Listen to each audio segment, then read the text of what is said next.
যে সময় অভিযান চলাইছিল মূলত আমরা সেনাবাহিনীর সাথে আমরাই ছিলাম। মূলত পাহাড় থেকে এই অস্ত্রটি উদ্ধার করা হয়েছিল এবং তার বাড়িতে সেনাবাহিনী সহ তল্লাশি করার পর তাকে যখন জিজ্ঞাসাবাদের জন্য নেওয়া হয় তখন তিনি অর্থাৎ ঘটনাস্থলে গিয়ে অস্ত্রটি আমাদের হাতে অর্থাৎ সেনাবাহিনীর হাতে তুলে দিয়েছিল। অর্থাৎ এই যে মূলত অস্ত্র উদ্ধার পরও যে এই ধরনের কার্যকলাপগুলোতে অব্যাহত রয়েছে এগুলো দৃষ্টিতে আপনারা কি বলবেন একটু?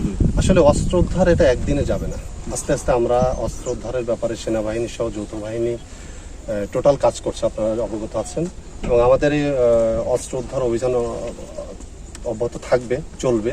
এটা শুধু এখানেই না, সারা বাংলাদেশ সহ প্রত্যেকটা অঞ্চলে আমরা অস্ত্র অভিযান আমরা চলছে এবং অব্যাহত থাকবে।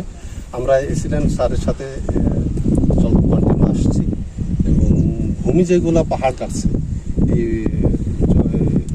মাটি উচ্ছেদকারী যারা আছে, মাটি খেকো যারা আছে, এদের কাছে সকলের কাছে অস্ত্র আছে এবং এরা অস্ত্র অভিযান বিশেষ করে রাতের চালায়, দিনে স্বাভাবিক এরা অস্ত্র রাখে না। যখনই থাকে আমরা তখন এটা নির্মূল করার চেষ্টা করি। আচ্ছা, আমরা মাঝখানে একটা ওই আপনাদের সেনাবাহিনীর একটা টিম অভিযান চালিয়েছিল, মানে আব্দুল্লাহ নামক একজন অস্ত্র সহ তুলে মানে আটক করতে সক্ষম হয়েছিল।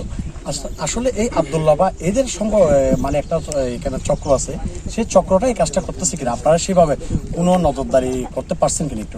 আব্দুল্লাহ যার নাম বলছেন, এরকম অনেক আব্দুল্লাহ এখানে আছে, শুধু আব্দুল্লাহ ধরা পড়েছে, বাট আব্দুল্লাহ নামে এছাড়াও অনেক আব্দুল্লাহ এখানে আছে। আমরা সব গোড়া থেকে ধরার জন্য, নির্মূল করার জন্য আমরা আমাদের অভিযান আছে, এখনো চলছে। ঊর্ধ্বতন কর্মকর্তার আদেশে আমরা এই কাজগুলো ইনশাল্লাহ কন্টিনিউ করবো। থ্যাংক ইউ, ধন্যবাদ।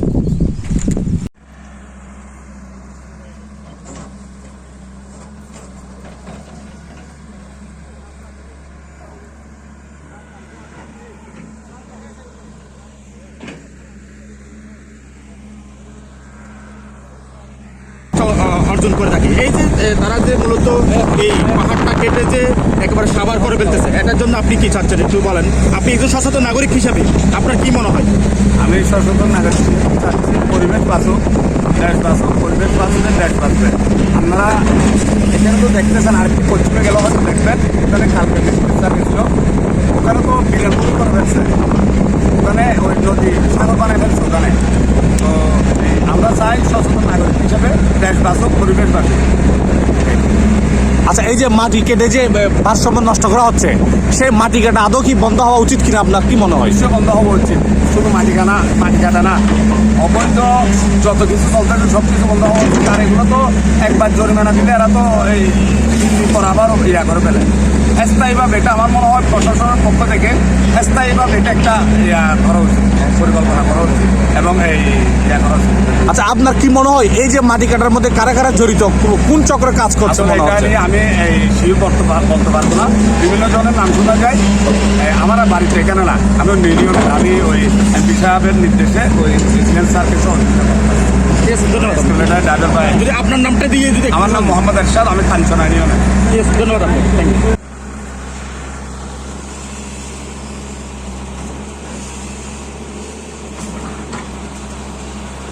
এক গাড়ি 1200 টাকার দরে নিচ্ছি। কয় গাড়ি নিচ্ছেন এখানে? 134 গাড়ির মাল নিচ্ছি। 134। জি। আচ্ছা, মাটিগুলো কোথা থেকে আনছেন ওরা? ওই পাহাড়ের থেকে আনছি। পাহাড় থেকে কাটিয়ে নিচ্ছেন। এরকম কি ওরা অন্যান্য জায়গায় বিক্রি করছে নাকি? ওইখানে অনেক বিক্রি করছে। এগুলা কি পাহাড়ের মাটি নাকি ওনার নিজের মাটি? না, নিজের মাটি না, পাহাড়ের মাটি। পাহাড়ের মাটি কিভাবে বিক্রি করেন উনি, আপনারাও বা এটা তো আমরা তো জানি না রে ভাই। আমি আইছি বিদেশ থেকে, ঠিক আছে, এটা ওই দিয়েছিল।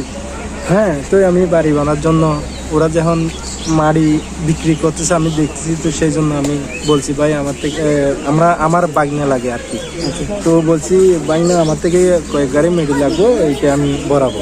আচ্ছা, তো ওর থেকে কথা বলি আমি নিছি আর কি, টাকা দিয়ে। ঠিক আছে, ধন্যবাদ।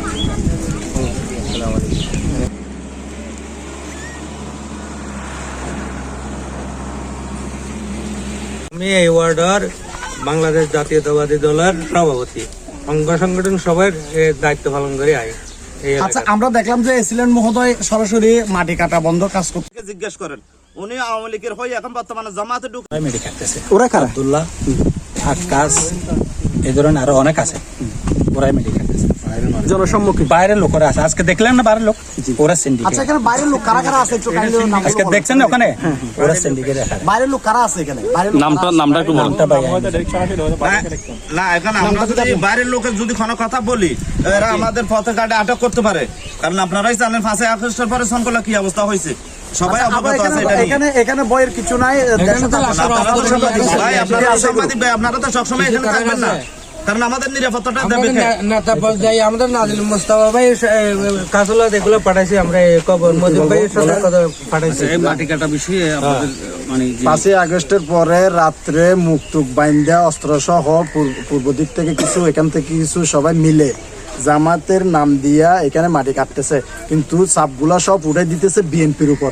আমরা বিএনপি করি, আমাদের ঘরে গিয়ে হামলা করে, বুঝছেন নি? এরা জামাতের লোকেরা এখানে নামদারি কতগুলো এখানে জামাতে যোগ দিছে, সবে মিলে মাটিগুলা কাটে। আপনারা গিয়ে ঘরে ঘরে জিজ্ঞেস করেন যারা মাটি ফেলাইছে, এই যে আব্দুল্লাহ তারা আব্দুল্লাহ মনে কাঞ্চনা থেকে মানুষ আছে, এরশাদটাকে এটা কাঞ্চনার বাড়ি, কাঞ্চনা বংশীর বাড়ি, অনেক বক্সিদিল বাড়ি। আর আপনারা এটাই একটু দেখেন, আপনারা চাচ্ছেন মাটি কাটা বন্ধ হোক, এই তো? হ্যাঁ আমরা মাটি কাটা বন্ধ হবে। আপনার সবার দাবি হচ্ছে মাটি কাটা বন্ধ হোক। আমাদের এটা আমাদের সম্পদ, আমাদের সম্পদ। আর আমাদের বিএনপির ছেলেদের উপর কোনো চাপ না আসুক, আমাদের বিএনপির ছেলেরা আমাদের বিএনপির লোকেরা 5 আগস্টের পর থেকে এখানে, আপনারা তো শুনছেন এই এলাকায় কোনো অবৈধ কামে আছে কিনা, আমরা চাই আমাদের বিএনপির দুর্নামটা না হোক। না হোক।